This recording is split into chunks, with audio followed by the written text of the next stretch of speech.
Hey there, new types. We're back with another deck showcase, right before the GD03 release at that. It's in a period I like to call the GD0 2.5, so I've decided to try and make Gundam Dynames work as best as I can. It's a simple build, but it's effective, so hopefully it helps with any deck building ideas you may have in the future. I know there's a blue-green version running around, but I kind of feel like it's a little more inferior to the 1-year war, so I decided maybe let's try an all gas, no brakes aggro deck. As always, a big shout out to my local game store and community who allow me to record these matches and post them up on YouTube for you all to see. It wouldn't be possible without them. If you like what you see, maybe give me a like and consider subscribing. If you have any comments or questions, drop them below. Deck breakdown at the end of the video if you want to skip ahead. I don't really mind, and I appreciate any time spent here at all. But that's enough of an intro. Let's get down to business. This Dynames is targeted and ready to fire. All right, so we're starting off with the dice roll. I win it, so I am going second. This deck, you are running a pretty low curve. However, I don't think you always want to go first. Obviously, there are matchups where you going first is better, but going blind, I think still going second and denying your opponent the second is fine. It's kind of where you want to be. And also, I think that's where, just having the option to go first is always nice, so you don't really have to stress over winning the dice roll or not.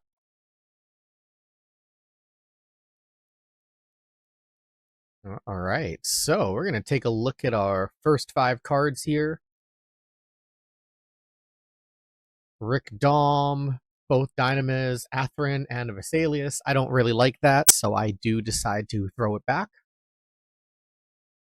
My opponent keeps his hand. I draw both Dynames again, the Gelgoog, the Zaku Mariner, and an Athrun. This is a pretty good hand in my opinion, so we keep it. Well, we're forced to keep it, but I would have kept this hand if it was my opening. 16 1-drops, you basically, you always want to see at least 1 or 2 in your opening hand, just to be as aggressive as you possibly can. All right, well, shields are set up. My opponent gets to go first, and we're off to the races. Plays a resource, passes the turn. I have a turn 1 play, which is fantastic for me, obviously, and I actually draw a Zaku 2 off the top. So I play that out and get ready for that early shield break, or base break rather. Plays an Overflowing Affection, discards a duo, and passes the turn to me. I draw a Vesalius off the top, and I play out my Mariner and Gelgoog, and then take a swing at his aegis, breaking it and getting myself set up to start doing some real damage. He plays out a Lefrith, passes the turn. I draw a second Vesalius, not loving that. However, this does allow me to be a little more aggressive, playing it down, breaking my EX base, getting a Baku off the top of that, and now I'm able to swing for 4 with my Zaku 2.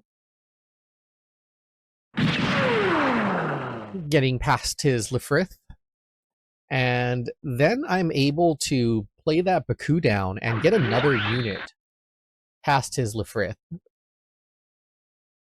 I take another shield, and I actually don't swing in with my Zaku Mariner. I just let it marinate on the table because there's no point in letting it die just this moment. And he goes Rick Diaz into a striker pack and gets 3 blockers up there, which is looking pretty good for him. I believe I drew a lock-on here, which is really good for me. So I pump my Zaku 2 again, throw it in, let it eat a better blocker.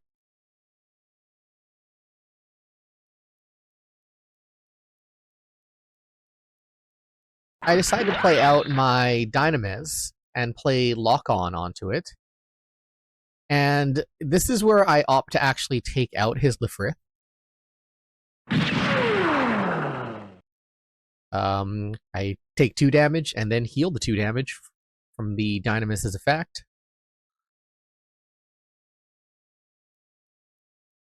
I pump my Zaku Mariner, take a swing, and he actually does go for the trade, and then I pop a shield. Then pass my turn. Holding the level 3 Dynamis, Athrun, and a Vesalius in my hand. He plays down an underground base. Gets the perfect strikeout. And has the Kira pair.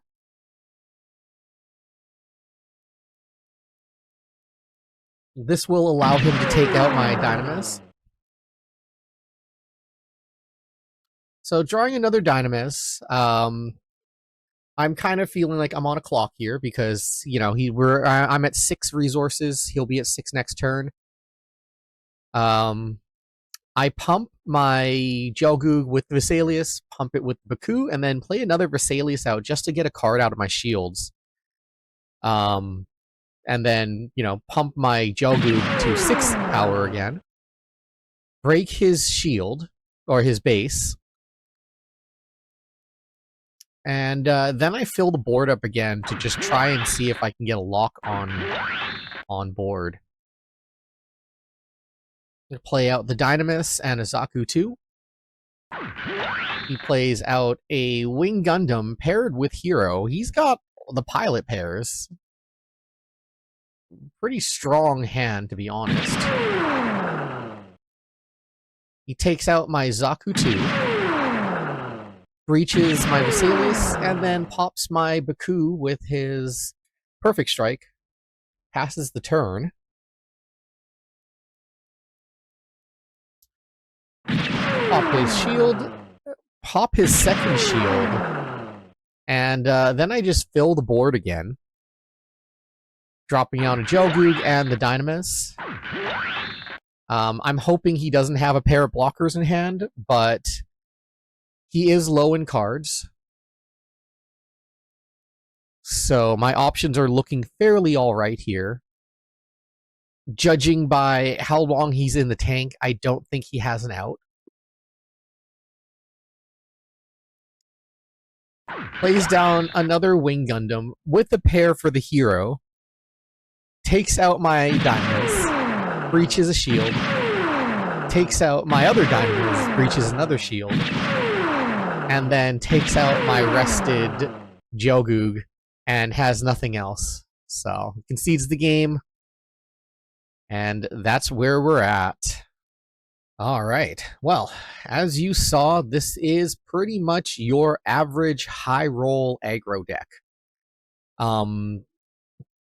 Dynamis functions very similar to Aegis, so I decided we'll just double up on the effect. It doesn't have the breach, but it has staying power, so it's kind of the same curve, 2 different cards with different effects, but ultimately they kind of achieve the same thing.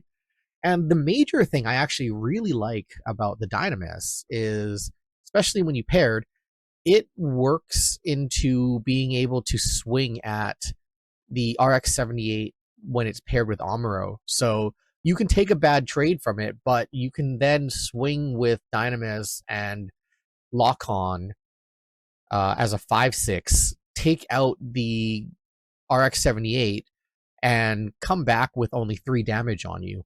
So you often can get some pretty decent trades. The other thing I like about the deck is it does have a fair amount of breach. Yes, there's not a ton, but it's still enough to make it work. The Aegis is another really decent card in this. It also trades and survives Grandpa Gundam, so you can, again, put Aegis out, either pump it with Baku or with the Vesalius, take out the RX-78 that's paired, and come out ahead. They have to send something to kill it, they have to ping it, they have to basically, you know, spend resources on it. Not quite as good as the Dynamis, but you do get the breach factor. And Dynamis and Aegis, they're both kind of what I call like one-trick pairs. So it's not necessarily the worst thing to just try and get as much value as you can early game and then follow up with a quick response with the rest of your board. As you saw in the gameplay earlier, this deck is, 16 1-drops or, level 2s that cost 1, and you're just flooding the board and trying to keep yourself, 3 to 4 units on board at any given time. The Versago is, it's kind of based off of the blue-red aggro list, but with the green in there. Again, Dynames is kind of replacing the Amuro role, and you're kind of doing a little bit more of a low-to-the-ground aggro list. So, in theory, you can, up the Baku count to 4, remove the Versagos, put in Aegis if you want to do maybe more athrun pairs. Or you could also, change the list out to go more into the